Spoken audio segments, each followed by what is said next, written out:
Jesus Christ. That's Jason Bourne.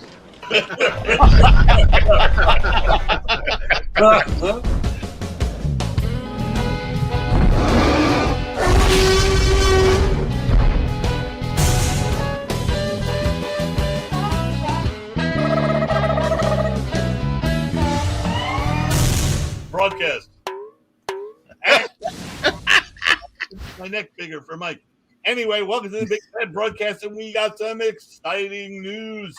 We're on Spotify now. Spotify! Yes, Spotify.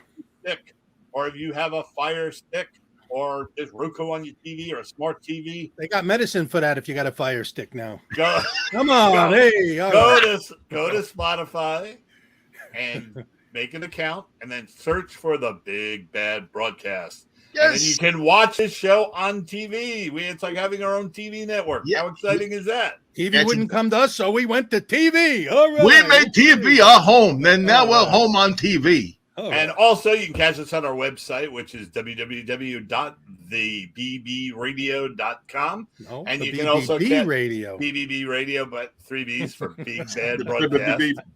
Or you can catch us on our Facebook page. But we got a great show today, and we're going to talk about lots of things. We're talking about making my neck bigger. And we have Jan is out making the world a better place through comedy. Yay. And Joe Silky is very, very busy on location. Yay. And we have a co-host today, which we're going to get to in a second. But let's meet a couple of the regular people. We got Mike Grief. Hey, how you doing, everybody? It's good to see you. All right, welcome to the Big Bad Broadcast. All right. What the hell is that? I haven't got a clue. I've had like 14 cups of coffee. I'm ready to fucking leap into the screen. And we got our Yoda, Craig Mitchell, the man around town, the guy who can do all of the technical stuff, which you'll see on No Frills Friday. Hey, Fred. I sound like Barney. Yeah, you sound like Barney there, but hey, Fred, I'm screwing Wilma. All right. Oh my God. We're not even 2 minutes in. The show has already turned to he's crap. already screwing Wilma. Jesus All right. Christ. The only woman I ever screwed. Thank you. All right. So let's bring on, we have a great co-host today. We have Patty Rosborough. Our guest. We're going to show you. She's our guest host with us today. Yep. And we're going to show you a little clip of her comedy. She's a stand-up comedian and very funny. Here we go. He loves a GPS device in the car. You have this woman's voice that tells you where to go, right? In 4.3 miles, turn left. Turn left now. And he does. He does whatever she says, which pisses me off, because he never fucking listened to me when I gave him directions, okay? It's because I'm too emotional in the car. Men don't want an emotional woman in the car. He'd miss an exit. I'd be like, you idiot. We're going to be late. We're lost. GPS lady stays calm. He misses an exit, she's like, recalculating. Recalculating. So I've learned how to talk to my man from the GPS lady, especially in bed, because guys don't like taking direction in bed. But if you use the right tone of voice, you can get away with it, right? Right? We're kissing. Go 18 inches south. Till you come to a fork in the road.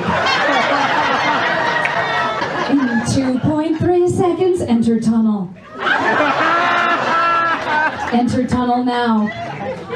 Incorrect entry. Recalculating. Go 2 inches north, enter tunnel now. Arriving at destination.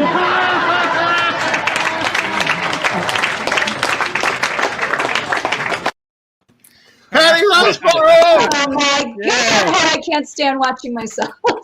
Oh, that was hilarious. Are you kidding? It was So funny. Pub, and you could tell they were all New Year's Eve. You could tell they went for $8 worth of balloons.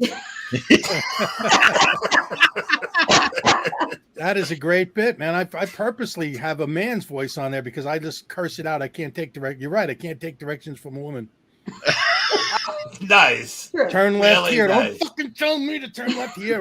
Patty, you are one of my favorite comics of all time. I loved when we used to work together. I think you're so fun. And it came to me when I was watching your bit. I don't know why it came to me now after 30 years. But I'm like, you were like the greatest mix of Barbra Streisand and Joan Rivers. That's who you are on stage, I think.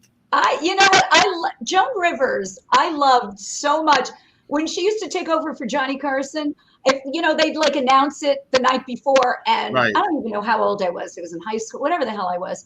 I would stay up. I would be like, oh my God, a woman on the show. You know what I mean? Like hosting a show. It was like so exciting. So I probably lifted her way of. Also, working Long Island, when I first started, I got heckled so much and so badly that I was more rat-a-tat-tat.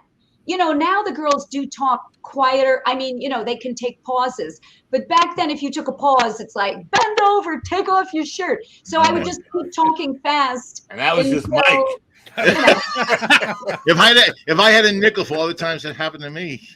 Okay, I'm out of focus again. So Jesus help us. I can't move. I have to sit still the entire time. Maybe your computer's drunk. I think the computer thought I looked very old, and now they're trying to give me a Now you're back. Now you're back in focus. It must have auto-focused you. I think your computer. Didn't like my wrinkles. Oh man, that's great. So how you been? Well, What you up to? Well, comedy-wise, I'm not quite 100% back like before. Before the COVID thing. A lot of clubs that I used to work closed. So, it's getting back there. I'm getting back there. But I have a day job. So it's like, if it happens, it happens. If it doesn't, I still have money coming in. The old days. My day job is, I'm a department store Santa. So I'm just waiting till go back to work. Like, I can see Billy Bob Thornton has competition. Yeah. Do you guys have day jobs, or you guys are all you're just comics, or what's the deal? I am retired.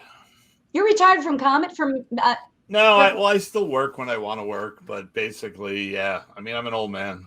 So well, I'm an old woman. Yeah, I know. I don't like to travel. I don't like to get on a plane to do any gigs. So if I can drive there and drive back in the night, I'm in, I do a lot of magic conventions now where it's the big joke. They always hire me, the comedy legend, which means they want to book you before you die. and so like I have 3 conventions this summer, and you were a comedy legend though. You were there were only a few of you guys doing the magic comedy when I started. In the beginning there was 4 of us, and now now there's 400. In the beginning there was Plato, John, and and this Jesus guy who can walk on water. This is the running joke every week about how old I am. I'm just turned 72. Oh, you're not that much older than me. And so. he doesn't look or act old. No, so. 72 is the new 84. Come on. That's what we used to say about my car, my 72 Pinto. That's a new 84. There you go. But that's good. You can retire. That means you made enough money that you're retiring, right? Listen, I have a little extra pension.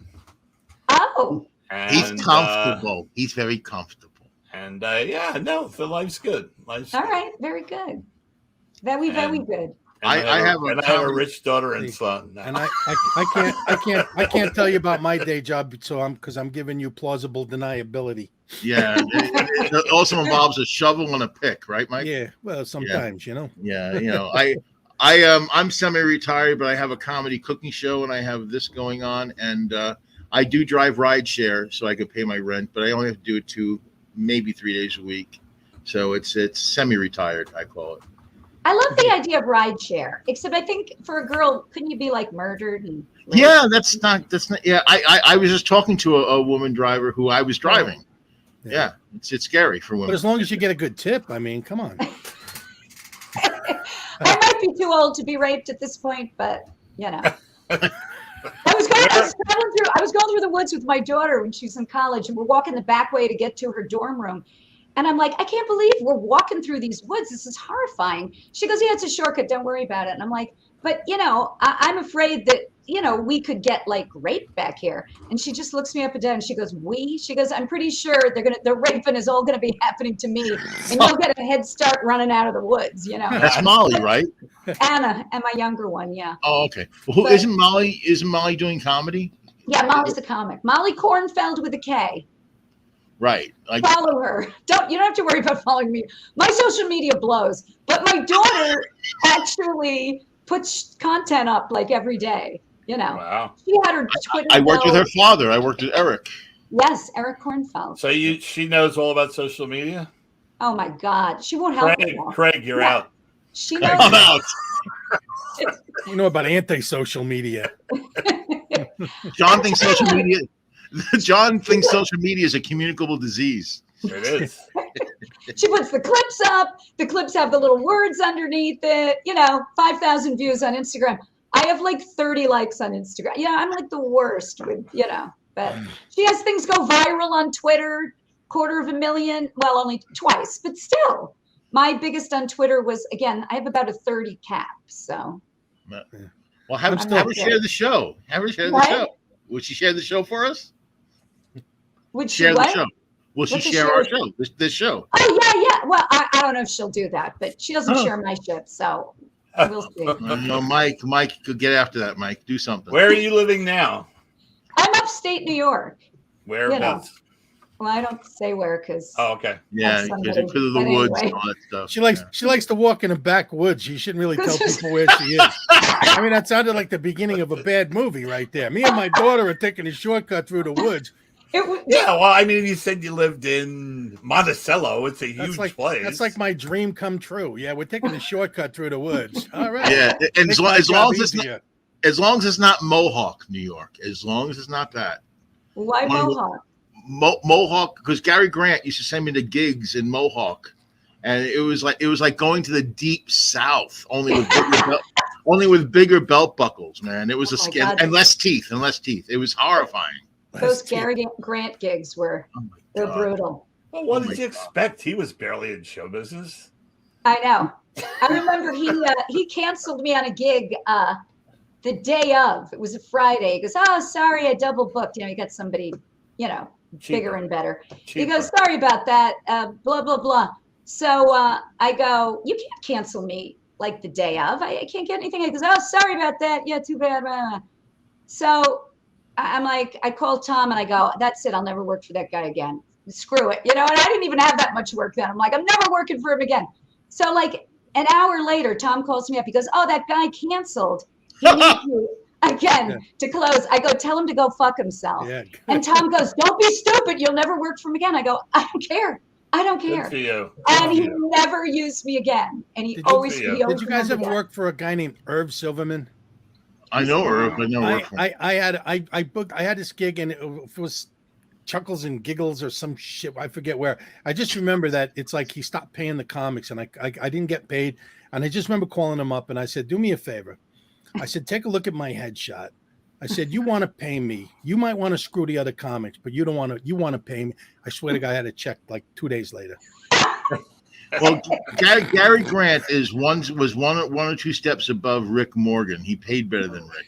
And I tell you a story about Rick Morgan. He had me booked into Boomers in Port Jefferson, and it was a weekend, and it was decent pay. And he calls me on the Friday morning, and he goes, "My friend, they don't have a lot of advance reservations. We're only go at Saturday, so I'm going to cut your money down in half." And I was like, the hell with that. And I called all my friends to call and make reservations at Boomers. And about 3 hours later, Rick calls me, "Well, we have reservations. There's definitely going to be a show tonight." And I showed up, and there was nobody there, but they had to pay me because I showed up. That's brilliant. That's brilliant. But you can only do it once. No, that's true. Now, I always wondered, was that a fake English accent? Yeah. Come on. It sounded like it. Come on. Come on. The guy was from like South Jersey. I spent a lot of time in England. I never heard anybody talk like that. It was like, remember Dr. Smith from Lost in Space with Jonathan Harris? Oh, yeah. Oh, the pay. He's from Brooklyn. Come on. He made all that up. He became a real right-winger, too, man. Who did? Jonathan Harris? No. Rick Morgan. Rick Morgan. Oh, yeah. I was like, how does John know that about Jonathan Harris? Well, nobody knows who that is. Right wing area, It's. Anyway, we're talking about somebody nobody knows. I got really mad at me once. I told him, I go, "You should have no opinion in this. You're barely a citizen." So, John, are you saying he's a loser? Did he live in mommy's basement? Oh no! Listen, I read an article in the paper, right? that they were saying that if you live at home, by the time you're 29 years old, you'll be a failure in business, that you are not going to develop emotionally correct. And it's just not a good thing at all. Which is did you guys, how long did you guys stay before you flew the coop? Oh boy. I left when I got my first job when I was about 10. Started working construction. At 10? 10, yeah. I was working, doing the guys, they didn't have the safety harnesses at that time. So I would just point up and go, "Hey, look, he's gonna fall. Joey, look at that. That's funny. Look at that." So they would I pay got me. out of college at 22, 24. I actually got out of college at 24 and bought a car and an apartment. That was it. I was, That's when I was in college back in the 70s. Nobody went back home to live. Everybody left immediately. You would live in your car. You'd live with like 6 other people. You didn't stay home. That was. I went home after college and I stayed till I was 40. No, you didn't. Yeah, I did. Loser. Well, wait. No. There's a caveat. There's a story to this. My parents were the superintendents of an apartment complex in Levittown, and so I lived for free. Then in '86, when my dad died, my mom became the super, and I did all the work around. Oh, well, that's different. Yeah, and then I left 14 years later because Come on, I loved having free rent and free electricity. It was more like the Fresh Prince. You went somewhere, you got your ass kicked, and they sent you back to Levittown. Yeah, I went to a construction site and some guy fell on me. But it's like my kids wanted out immediately, which I kind of took a little personally. They were like, and even during COVID, my daughter lived alone, and I'm like, why don't you come home for a while? She did come home for about a month, and then after a month, she goes, "Mom, I can't take it anymore." I'm like, really? You don't realize how horrible you are. I mean, they're used to living their own lives, and then they come home, you're like, "Oh, did you do the dishes?" So I wish honestly, if my kids lived at home, I wouldn't be happy because I would think it's not good for them, but I miss them. I wish they would come home more. My son stayed at home for a long time, but that's because it was his home, because I'm the one that left. He does. He said, "Pop, why'd you lie?" I said, "Well, if you were a better kid, I might have stayed longer, but Well, I know people who are very successful or try to be very successful that live at home. They are successful, like who? People who wait a minute, hold on. No, you don't. You have to be invited on. Hold on, I got a guest that wants to come on the show. Okay. Hey. Listen, I lived at home until I was 32 at the zoo. All right, and I turned out just fine. What was that? What the hell was that? Going to be puppets. Nobody explained this. We had a whole I wasn't told they're going to be puppets. This is Joey. I don't know nothing. He's Rudy Giuliani's lawyer. How you doing? I don't know. Oh, there you go. So you lived until you were 32. Why? Why? Because there was lots of bananas. That's why. What are you going to leave the bananas? I don't know. know. We had a puppeteer on once, and we all had puppets. And when we were done, boy, he was shocked at how bad we were. We were terrible. I'm not so bad, guys. I'm sorry. I'm pretty. I have a running character on my show called Cookie Creature. Okay, he's derivative, but still. He's a direct rip-off. He's a direct rip-off of Sesame Street. He's a sock, and he's a dual-purpose sock. And but until I get that cease and desist, he's going to stay on. Wait, here's the problem with kids living at home, though. Wait, how old are you guys' kids? You don't have kids, Craig, right? I don't know. Wait, how old are your kids? My daughter is 33, and my son is 30.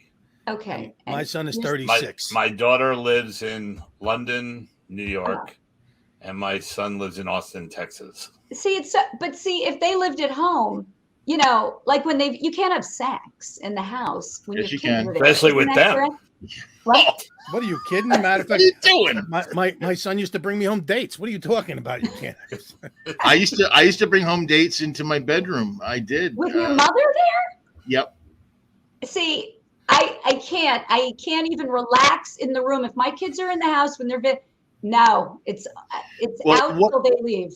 There are drawbacks. I remember, I don't know if you know Rob Graydon, the comedian. No. Rob Graydon.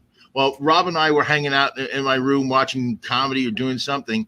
And here's where it gets inconvenient to live at home. We're just sitting there doing something. There's a knock on the door. It's like knock, knock, knock. And my mom cracks the door up and goes, "Do you guys want a piece of fish?" That Oh my God. this day, that's one of the Rob still laughs about that because I don't know what you want a piece of fish. Well, it sounds like a great way to actually get the kids to move out. That's the problem a lot of people are having. So here's the thing: have a lot of sex, and then the kids will be like, "Oh, I got to get away. My parents are having sex." Be horrified. Your parents, yeah. I can't even imagine my father. You should be a psychologist, Mike. Jeez. Who the hell wants to imagine that? I can't even imagine my mother and father having sex. I mean, they didn't even like each other. Can you imagine living with your parents, doing a show on the website, all by yourself in your bedroom? Your mother does your laundry, she cooks your meals. Actually sounds pretty good, doesn't it? It is sad. Come on, it's a little sad, Well, see, I was, yeah. When I turned 40 and I got a severance from where I was working at Yellow Book, and I moved to California. That's when I really grew up. But no, I mean, I felt like I was earning my keep. I was doing the work around the apartments. Now I'm getting very defensive now. I really keep telling yourself that. I was earning my keep.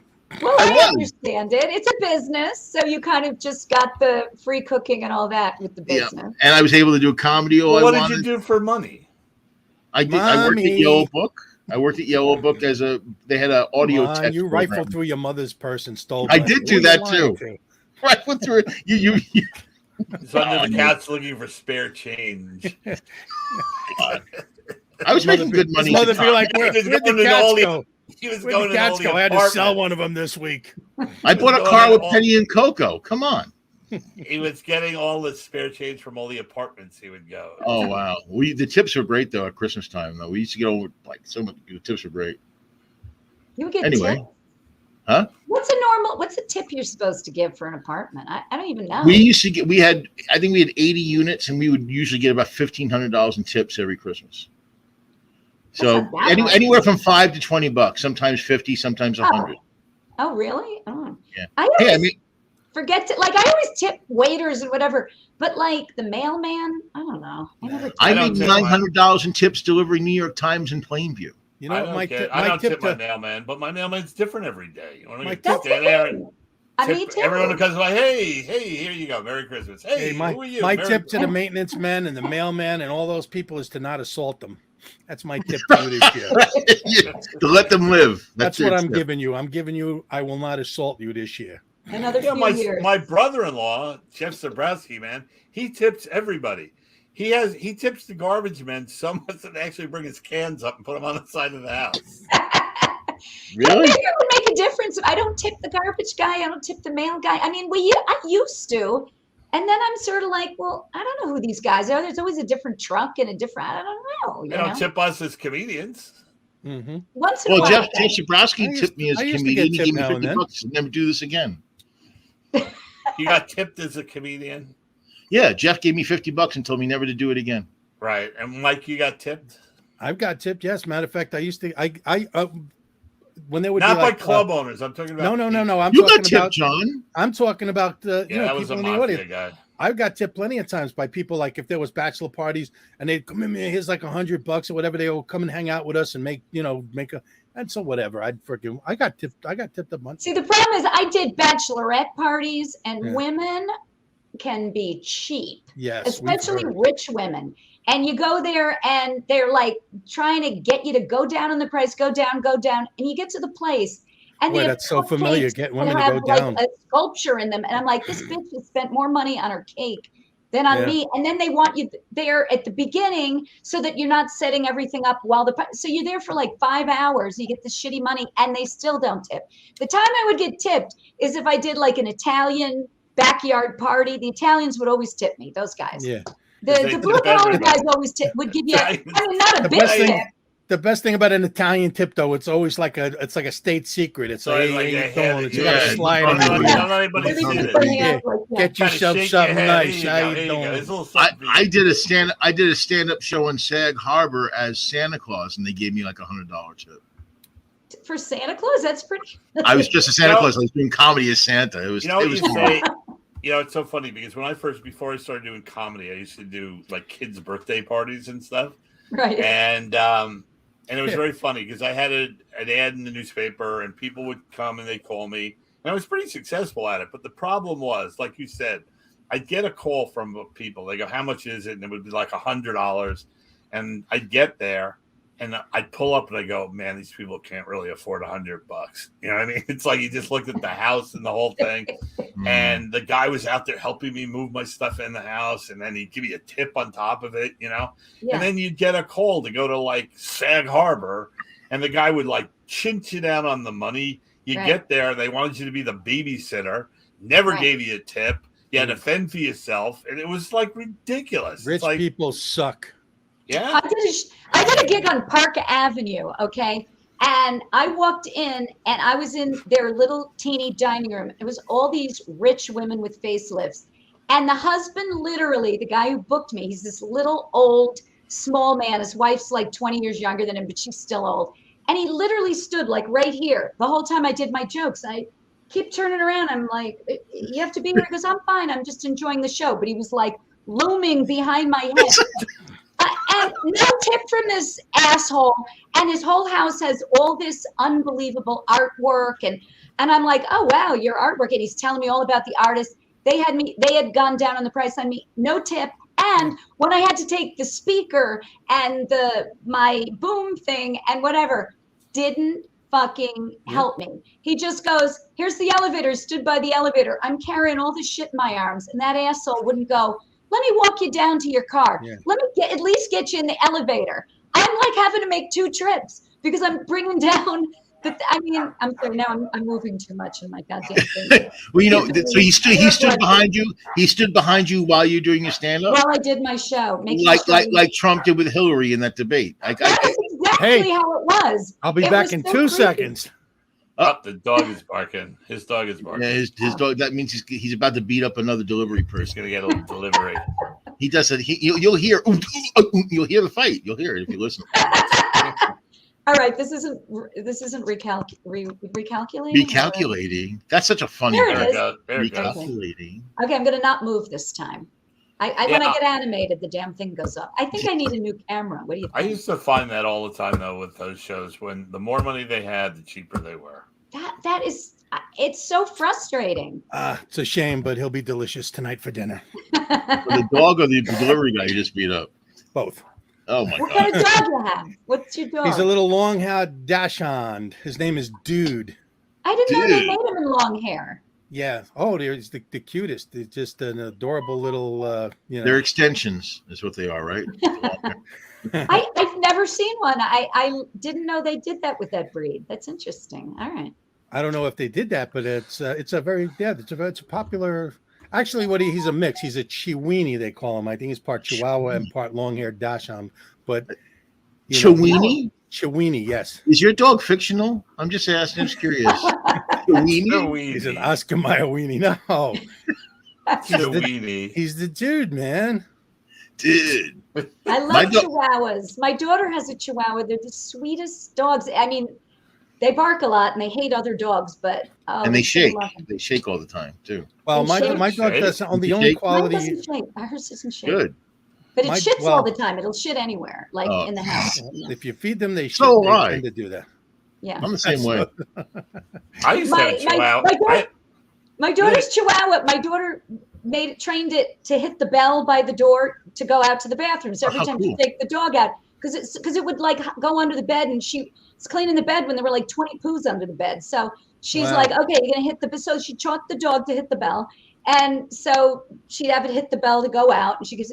So, but the dog kept shitting under the bed. But whenever they'd go out, the dog would want to go with them. So the dog would run to the door and just hit the bell, like, take me with. The dog knew what the fucking bell meant, but wouldn't do it to poop, would only do it because, in other words, it's smart, The but it dog still was wants to shit under confused. the bed. Anyway. That's So the it one did- thing I so- love. My My dog's a rescue, and he has never had an accident in the house.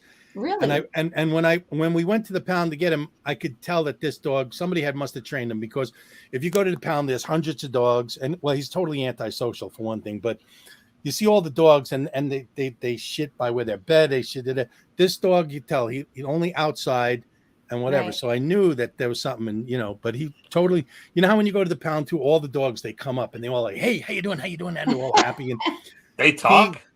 Yeah, they do. They talk. Mike was experimenting at the time. My dog, he did this. He just looked up and he went, "Yeah, right, great. How you doing? Fuck out of here. Trying to relax." So, Patty, the Chihuahua would ring the bell. Yeah, my daughter's Chihuahua would ring the bell. He wanted Taco Bell. He was like, "Quiero Taco Bell." Ding. That's what he wanted. He was waiting a long time to get that joke out. Yeah, I did. I had to go back for it. I had to. Mike was done talking to get the joke out. My rescue dog has never gone to the bathroom in the house once. And not only that, in my backyard, I have a huge backyard. Way off in the back, near the bamboo, there's sand. And that's where the only place she goes to the bathroom. Really? Not even on the grass. That was trained. Somebody trained that dog. My daughter's dog was a rescue. And the one thing they did say to my daughter was, the only problem with this dog, it does go in the house. So it's always kind of done that. I mean, now she's kind of got it not so much, because she puts like plastic boxes under the bed. That was the one place it was its favorite spot. Mm-hmm. So, but I mean, it still will just kind of like, but they're like this thing. They pick them up and throw them. They're like nothing. I know we've said this before, but I just think every time you guys talk about dogs and rescues and stuff, that Bill Burr joke where he goes, "Yeah, I got myself I got a rescue dog." Come on, I didn't rescue anything. I went down to the pound and went, "What do you got?" I didn't go into like burning building and grab a dog. I didn't. I just went down there. Yeah, I'll take that one. I literally rescued this dog because he was on death row. Oh, really? The pound, they'll have 4, 5, 6 dogs in a cage, because it's always overcrowded. And this dog was in a cage all by himself. And I asked, and they said, yeah, he's not going to be here much longer. He's antisocial. He bites, he will nip. He couldn't get along with other dogs. So they, I don't know if they were trying to sell him more, whatever, but he was the only dog in his own cage. And they said, basically, he's not going to be here probably in a day or two. And I said, no, he's going to be here. I said, I'm taking that freaking dog home with me. And if anyone touches him and I come back in, he's not here. We have the ultimate rescue dog, You have the what? We have the ultimate rescue dog. My son-in-law is an actor on a TV show called Death in Paradise. It's like a big show in England. My mom and aunt's favorite show. As a matter of fact, they called me the other day to say they saw it again and tell Ralph they love him. I know. It's I like BritBox. It's on BBC America if you have that. It's on BBC. Anyway, the show is very much like Columbo, and he's Columbo. I love those shows. And they film it in Guadeloupe. He's brilliant. So this little street dog, Dora, came wandering onto the set with a broken leg and mange and worms, and her stomach was filled with rocks and paper because she hadn't eaten. Oh my God. And they took her to the vet. No scissors? Sorry. They took him to the vet, and they got all the rocks and paper out of him, and they got rid of the mange, and they said the leg was pretty much healed, so they couldn't do much for it. And the dog kind of bounced around. The girls from England were to take it back, and then COVID came, and they weren't allowed to bring the dog back. So he had to leave the show to come back, and he left it with a woman who owned this French restaurant, who called him 3 months later and said, "I have to go back to France. If I give this dog to the authorities, they're going to destroy it." So he hired a vet to pick the dog up from her house and take it to the airport, fly it to St. Martin, paid another vet to meet the airplane, take it overnight, then have that vet take it to the airport the next morning and put on an American flight to Miami. Hired a customs guy. No. Nobody's ever made that much of a fuss over me. It's like a $5,000 dog, and it's my God! And it's the sweetest dog in the whole world. It's just the most lovable dog. Dora the Explorer. Yeah, she's great. She's like a little black. So sweet. She's like a little black lab, but she's just so attached to anybody. Yeah. Yeah, it's a really sweet dog. Wow, I love that he did that. Yeah. That's I amazing. think women will do anything for their dogs. It's Yeah, I'm just giving such a mine connection. piano He was lessons back now. in Guadalupe, and I have the dog. I'm teaching my dog how to play the piano now. He's going to earn his living. Yeah, when you mentioned the dogs on death row, I always Yeah. picture them in the little cage going, "Wah, wah, wah, wah. I'm going, I need a bone. or I'm gonna go. Wah, wah, wah, wah." I wonder if they talk about that shit. What'd you do? Oh, I don't know. I shit under the bed. And You know, I wonder if that's why they got rid of my daughter's dog, before she got it. Maybe because the dog, little dogs, Chihuahuas, when they're really little, they have a hard time holding it. yeah, well, you know what? I'm making excuses for Chihuahuas who shit under the bed. People suck, and that's general rule number one. If you go to the pound and you'll see, it's like some people get rid of the dogs because, no good excuse. They stupidly got the dog for the kid. It doesn't work Right. out. They get a dog and they find out they're not allowed to have a dog where they live. It's just a lot of, whatever reason. And the but dogs get traumatized. I mean, they go, it's just a dog, but dogs are like, they attach to you. And Yeah, it's of course. Don't get me sad. started on this. Oh, My sister had a boxer named Octavia. Oh, I love Right. boxers. Yeah, she was sick of the dog, and she drove like 10 miles away and just let it out of the car. And No, that Wow. is so terrible. That is See, horrible. that's what somebody did to my dog. They said they found him in a field. They found him out in a field. He was surviving off of bugs and whatever he could catch, So Rocks and paper, Well, man. she had just been left. Her husband just left her, and she was a single mom, and she was overwhelmed. He So I left kinda her in give the it- woods too. see, Craig, next time you tell a story like that, you don't say my sister. You say somebody I heard knew. it first. Somebody in a I white, knew. somebody who lives with his parents in a white T-shirt did it. He kind of backtracked right after he told the story. Craig's Well, like, you know- well, she had a rough Did he at time. least give the dog a backpack? With But compartments. here's the thing. Now, I had a explain dog that named to you Lucky when later. I was a kid. I had a dog named Lucky, and he would jump the fence all the time, and he would crap in the neighbor's yard, right? Wait, wasn't that the poster for the missing dog with the blind? Missing Yeah. an eye, a Well, leg. Missing an Yeah. eye. He Very doesn't lucky. have the name of Husband Lucky. and him a lucky. And he ran away one day, and I was heartbroken. We even put him on WGBB on Long Island, the pet patrol thing. And my dad put it, and years later, when my dad passed away, my mom is the last couple of years of her life. When I mentioned Lucky, she goes, "I guess it's time we tell you." Oh, no. Yeah, because he was messing with the neighbors, so your dad drove off to the park and let him out. And so my dad and my sister did that. What is with your family and Yeah. cruelty to animals? That is terrible. These are horrible man. stories. Is But your that was a dog you loved? I did. It was my Daughter- dog. Your daughter want to be on the show? I think we got an opening. What? It's my family. Why are you going to blame me for the crimes of my You know what we say in Florida? The citrus doesn't fall far from the tree. I love all animals, John. You know that. Yeah. I love Hey, animals. take a look at Craig and tell me he loves animals, but in the wrong way. Because the first thing is serial killer. The first thing is serial killer. They find out about that he mistreated animals. I don't mistreat animals. How dare you say that? What are you He's talking telling- about? Andy, get the fuck away. What do you mean? What are you talking about? My cat's name Andy. Wow. Well, we came to a screeching halt on that one. Oh, yeah. I mean, it's not everybody's really. calling We're food. processing everything. We're I'm gonna processing pack up my backpack and leave. I You don't wanna know talk what to say about your father. Although, my father got rid of 2 of our dogs. We had a dog. We have a dog for a day. My father came home with a huge dog. Was it a German Shepherd or a Boxer? I can't remember because it was only one day. And he attacked the cat. And the next morning I woke up and go downstairs to see the dog's gone. Then he had a beagle. And we'd be like just crying. Why would he keep getting dog? And then he got another dog that was a beagle. And my mother had to go in the hospital. My grandmother's watching us. And I came downstairs, there's no beagle. Where's the beagle? I'll let you know. I mean, it was just He like, flew away on his doghouse. Yeah. stop Well, buying these dogs that you're my just gonna father get got rid of them. one of my father got but I think he bought it to the pound because I grew up in the housing projects and we weren't allowed to have a dog. And one day I found a dog, stray dog. I brought him home, and like said, the next day it was gone.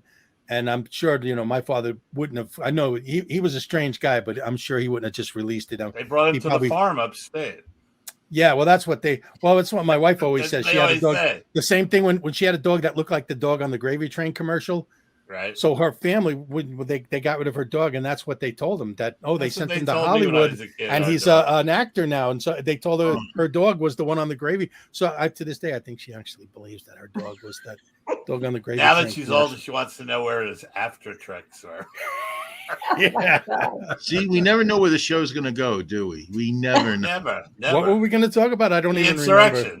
The insurrection. The insurrection. Don't they have the little blue pills now for the insurrection? Hey. Oh, no. I thought it was a Star Trek movie. What are you talking about? Oh, the insurrection. No, that's the Inquisition. The Inquisition. The Inquisition. Yes.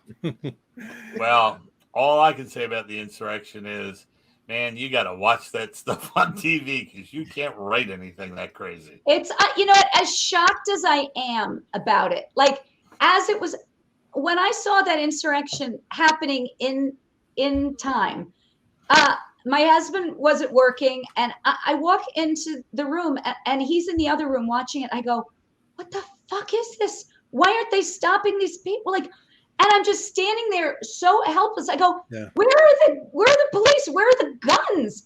Why aren't they stopping these people? I mean, it was just like your mind is exploding. And then as you watch this, as you think you can't even get any more shocked.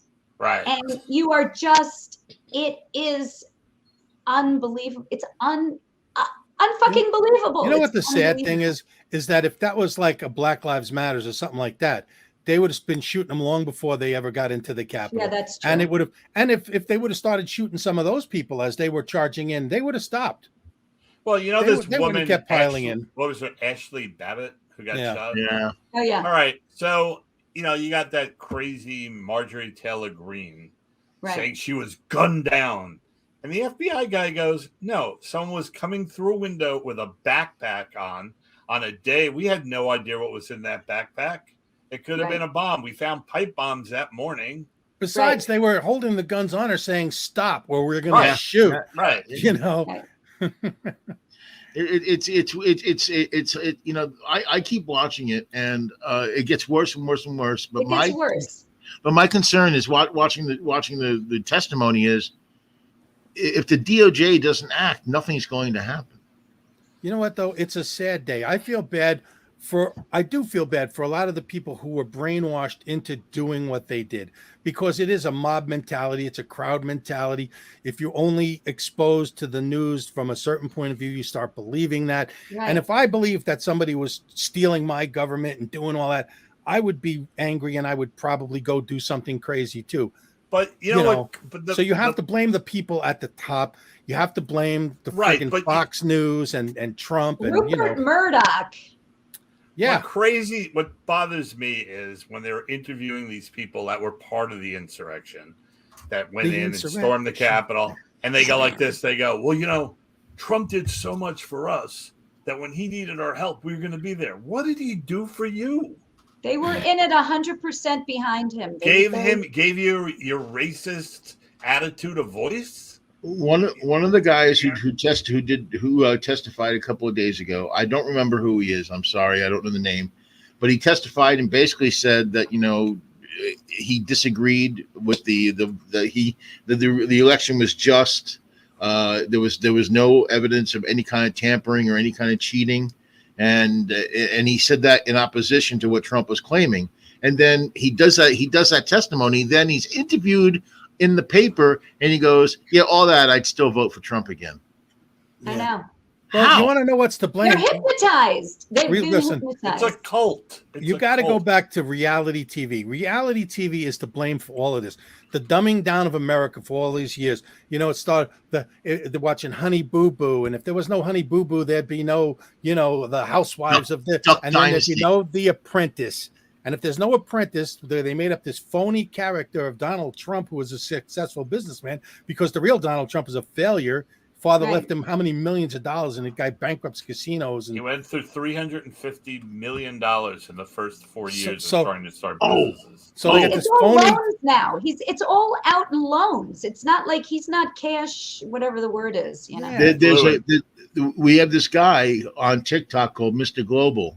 and he we talked forgot about cash. that. Yeah, I'm going to play this video. It's about 90 seconds long, but he explains, because everybody's talking about the gas prices as far as everything getting out of whack, but he'll tell you the real reason why the gas prices are where they are. Let me pull this up.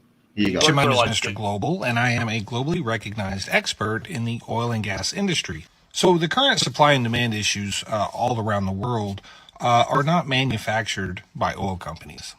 And let me explain why. In 2018, 2019, and 2020, the United States lost over 200 oil companies. In 2018 and 2019, that was due to Trump's totally inept energy policy, getting OPEC to flood the world with oil, crashing the market, putting U.S. producers out of business. In 2020, obviously, it was COVID.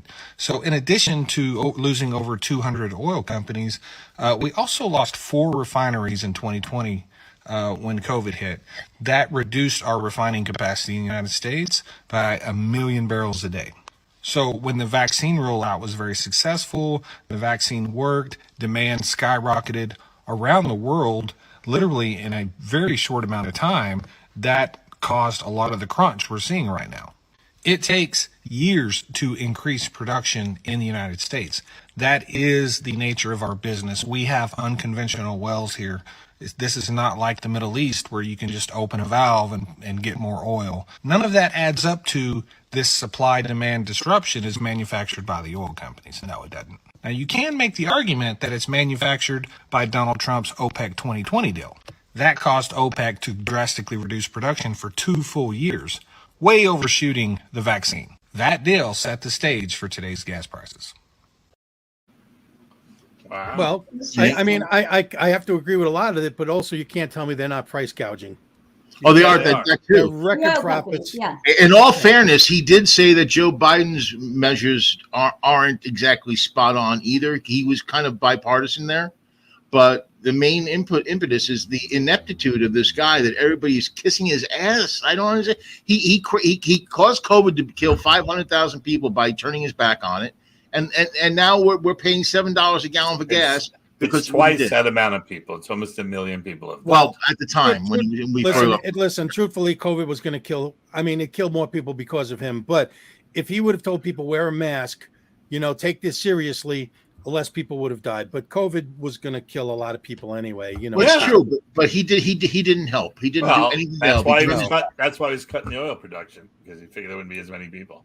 Oh no, he did that to put money in the friggin' pockets of his buddies who run the oil. I just read this article that how the interest rates were so low, that he was instrumental in causing that because he owed so much money. Yeah. Oh. Yeah. Well, I mean, you know what? I don't know what's that, but I'll tell you what. I mean, I can't say that because actually I bought my house before he was president. But the low interest rates before they were kind of low even before Trump. I mean, that's when I bought my house a couple of years before he came into office. Well, and the Fed just raised their interest rates, I think, to 10%, and that opens the door to another banking crash, which could happen because now the banks can loan out the same money over and over again and basically create fake money within the economy, which is what happened in 2008 and 2009. I'm seeing some opportunities for some loan sharking. Mike, you always see the bright side, man. Every cloud has a silver lining. There you go. And so does every other grave, too. Wow. Okay. A little too much, Mike. Okay. Mike, how many barrels did you plant in Lake Mead that are coming up? Listen, we don't want to talk about it. All right, Lake Mead. Was Rick Morgan one of them? Why would I drive all the way to Lake Mead? I live in the middle of a desert. It's like there's plenty of spots that. It's like a casino when Joe Pesci goes, big desert, a lot of holes. That's right. Yeah. You know what? A lot of goldfish live there. You see these little mounds in front of the Joshua trees. Mike's been there. You wonder why they're growing so well, huh? That's very poetic in front of the Joshua trees. Well, that's where all the Joshua trees are out by him. They're beautiful. Yeah, they only live in certain places. They live in the low desert and the high desert. I'm in the high desert. Yeah, I figures you're in the high desert. That's right. Well, hey, John, I like to live close to my dealies and my purveyors of meth and meth-related products. You know what I mean? I gotta have fresh meth. I can't. It's like pepper when you're going around in the restaurant. Hey, you want some fresh pepper? I want some fresh. Give me fresh meth. I gotta have fresh. What is Grief? What is your name, Grief? Is that a made-up name? Is that a made-up name? Yes, actually, it is. It's not. You know what? My real name, when I started doing stand-up comedy, my name got so botched and whatever that yeah, I came up with this name. And what's your real name? Oh man, I gotta try to tell her. We can bleep it if you want to say it. Oh, it doesn't matter. My real name is Schlimmer. Schlimmer? He's the world's most intimidating Jew. Wait a minute, you're Jewish? Yes. You so Italian. I know. He's the How are world's you most, Jewish? I think that's the way you should have gone with that name. The world's most intimidating Jew. That is actually when I started comedy, my first name was going to be Ironstein instead of Einstein. Ironstein. Ironstein. Ironstein was going to be the one name guy. Wait a minute, is Mike your real name, or that's a made-up name too? My real name's Elvis. I changed it for show business. Jaime. His name is Hyman Schlemmer. Jaime Schlimmer. Jaime, hello. Hello, how you doing? Welcome. My last name is worse than all yours. I got a car for you. Come on down. We'll have a nice little lox sandwich. And do we have a nosh? Maybe do a nosh. I'm part of the tribe. People, I am like the unexpected Jew. Nobody ever expects. I go to all those rallies, the skinheads, and they're like, "Yeah, kill." And then I go back and I go, "These fucking people are crazy." We got, I'm the undercover Jew. You're the undercover Jew. Yeah. Mike told us during the big rally once. He only went because he needed some torches for his backyard. Yeah. No. Well, I couldn't figure it out. Grief, because that didn't sound Italian, and I was sure you were Italian. Hey, I grew up with all Italians, Oh, that's why. Yeah. Well, I grew up in New York. Everyone sounds Italian. Who doesn't sound Italian? And you either sound really Jewish or really Italian. Hey. There's a very thin line between Italians and Jews. I think that's true, and a lot of Jews marry Italians and stuff. I mean, there's a thin line. It's well, I mean, look, thing. Your whole mafia thing, it's either Italian or Jews, Yeah, that's true. Or there is the Irish mafia. And Greeks. I'm half Irish. And Greeks, you need to control the diners. I'm not Greek, but I do practice. Hey. Wow, that's pretty good. We got 55 minutes. It's the first joke. Like that. What? I said Greek. I practice. I didn't say ram stuff up somebody's butt. I didn't say that. Okay, but you did now. Well, he opened the door. I walked through. Yeah, which reminds me, never walk in front of Craig. No, don't drop your keys. Don't drop your keys. No backpack for you. No backpack for you. No soup. Why, Patty? What are you with you Italian or are you Jewish? She's Italian. I'm Irish. She's Irish. See, I look Jew. Everyone thinks I'm Jewish or whatever. I've got it I got the nose and I got the New York. I lived in Brooklyn for a long time and then New York, so I kind of have a New York thing going on me. It's so funny. People always think I'm Jewish. Everyone in New York, who once you get to a certain age, everyone looks Jewish. Everyone looks. And everyone starts to sound Jewish too. I didn't used to sound like this before. When I lived in upstate New York, then I moved to New York, and now I'm back upstate again. But I kind of have a New Yorkie kind of a thing in my voice, and I didn't used to, I had the upstate accent, like get in the car, Mark, that thing. But shine that belt buckle. I don't hear my own accent, but I've been living in LA for 25 years. And it's the minute you open your mouth and they go, "What part of New York are you from?" Yeah, you seem totally Brooklyn to me. Brooklyn. My friends now say that my accent has flattened out, is what they say. Until I say coffee or saw. Then they go, New York. Okay. Oh, you've had the river argument. There's an R at the end of river. No, there's no fucking R. Let me tell you. How you pronounce it? It's river. River. That's right. That's right. And if you were really from Long Island, you'd be a New York Islanders fan. Islanders. It's not, and like a lot of people from New York, most people say it's an idea. It's an idea. My father was from the Bronx, and he always said "turlet" because I got to go to the turlet. Oh yeah, that was a very Bronx thing. My neighbor. Let's journ the club. We'll journ it. You know? Archie Bunker used to say "turlet." Burl the Earl. That's right. My father was Archie Bunker. We bought him a T-shirt. Like we used to all watch that show together, our whole family, because we thought that was my father. We bought him the T-shirt and he put it on. I mean, he shouldn't have been proud of it, but that was him. You know, he was from the Bronx, and that's how he thought. And Yeah, he that kinda was looked like him. my father too. The funny thing, but he wasn't. I don't know. I would say he wasn't like a racist like Archie Bunker, but he had that general ignorant kind of a thinking as Archie Bunker. Yeah. You posted a picture about you. Wasn't really a racist. He was just like ignorant.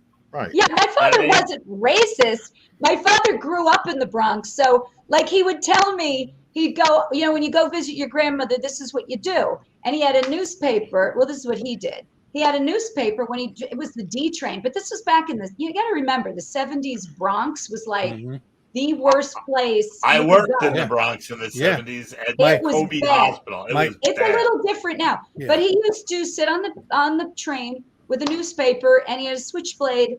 He had the newspaper folded over. He put a switchblade, and he just lay it on his lap. Because I've never had to use it, but if anybody fucks with me, I'm going to defend myself. My grandparents lived in Co-op City, man, and my grandfather carried a gun, but he was a postal inspector. He carried a gun for his job. During the 70s, I worked at Jacoby Hospital, which is on, it's not too far from Co-op City. And working in the emergency room, we used to see 8 gunshots a day. Really? Yeah. And that was the doctors. Yeah, 8 gunshots a day. You know, I'm not saying between my shift, but I mean in a 24-hour period. Hey, Mike, you posted a picture of your dad this week for Father's Day. For Father's Day, right? And I want to tell you something. Yeah, this is like coming from the heart. He's a very handsome guy. He is. I'm wondering, but are you adopted? I'm just curious. No, mom cheated. She's a whore. Oh man, don't say that. I think with that, it's time to go, isn't it? Yeah, we got. My mom is still alive. She's 90 years old. Wow, good for her. Yeah. Patty, do you have any gigs coming up? You want to plug or whatever? I do. Hold on. Let me get my book. This is conveniently located. Where am I going to be? By the way, as she's looking, if you look at our crawl underneath us, you have her webpage, www.pattyrosborough.com. You can go to, as well as our information. So it's all there. You've seen it the whole show, people. And remember, go to Spotify. Well, unfortunately, I'm doing a show tomorrow, and I didn't write down where it is. So everybody just go out the window and shout, "Where's Patty Rosborogh?" It's in Suffolk. Where's Suffolk? I don't even know. Suffolk County. So what you do is Long Island? So just everyone go to every comedy club in Suffolk, and she might show up. Wait a minute, I'm looking it up. It's a Tom and Genio gig. It's an Omnipop gig. Oh yeah, Tom. We love Tom and Genio. We love Tom. So he must have sent me my information, right? Here it is. Patchogue Theater. Okay, look, I just found it. The Patchogue Theater, Friday the 24th. Okay, so come on down. Tom and Genio. Remember, Patty, I think it's pronounced Pachugi. Every year, what's this Friday, and then I'm going to be. Well, that's a spa. Don't worry, it's next month. Don't worry about it. But Patchogue Theater tomorrow night. Where next month? This is going to stay on the web. So where next month? Where? Oh, I'm doing. I just did this spa called Crystal Springs Spa, and I'm doing. Okay, one's a private, but on the 23rd of July, I'm doing Crystal Springs Spa in New Jersey. So there's a go spa see Patty in New Rosborough. Jersey. She's hilarious. Yeah, it's like there's a big spa, and you play golf, and then they have a comedy cabaret. Nice. Before we go, Patty, on a Saturday. Before we go, you had one of my favorite jokes of all time. And I still remember it like it was yesterday. And I just thought it was so great when you're talking about you going to the gynecologist, and and he brings out this thing here, right? And, look at all the women, look at all the guys. Curveball. Oh my God, that was one of my favorite. Yeah, I kind of do it between my legs though, so it would look like a curveball. Curveball. You and nobody else. But Suffolk, thank you, Craig. I appreciate it. So you got Nassau County, then Suffolk County. You have Nassau Community College, Suffolk Community College. I always don't know the difference. And Suffolk is further east. And as Richie Minerini used to say, he went to college there, and he remembers the college theme song. I went to college, so did you. Suffolk, so fuck you. I went to Nassau Community College, and I graduated. I got the diploma. It didn't really help me, so I keep it in my window as a handicap parking sticker. My son, when he got his graduation pictures from high school, when that was a struggle, who would ever know he'd be so successful? When they sent the proofs, you know, in the cap and gown. Yeah. I posted the proofs. It said proof, and I go, "Is this a proof that you graduated, or a proof that I'm supposed to okay this picture?" All right, let's wrap it up. Let's wrap it up, or I'm bringing the monkey back. All right, no more monkey. No monkey for you. Let's have a big round of applause for Patty Rosborogh. Give a round of applause. Yay, and let's hear for Mike Grief because he didn't kill anybody in the last 40 minutes. And Craig Mitchell Ariola. And my name is John Ferrantino. But remember, go to Spotify, download it to your smart TV, your Roku stick, your anything you want, and then you can see us on TV. We have our own like little TV channel now. Yes. Spotify. Or you can go to our website, www.thebbbradio.com. Yes. And we're on Facebook and the Big Bad Broadcast. And we're on Twitter. We're on everything. So we're everywhere. We're on everywhere. We're the IRS. We are on everywhere. We're like your sister. We're everywhere you want to be. Except for empty the bench. No more empty the bench. Yes, that's that right. That bench is emptied. Peace.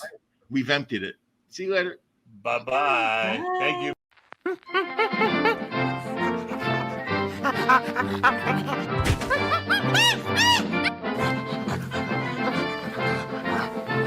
Ha ha ha!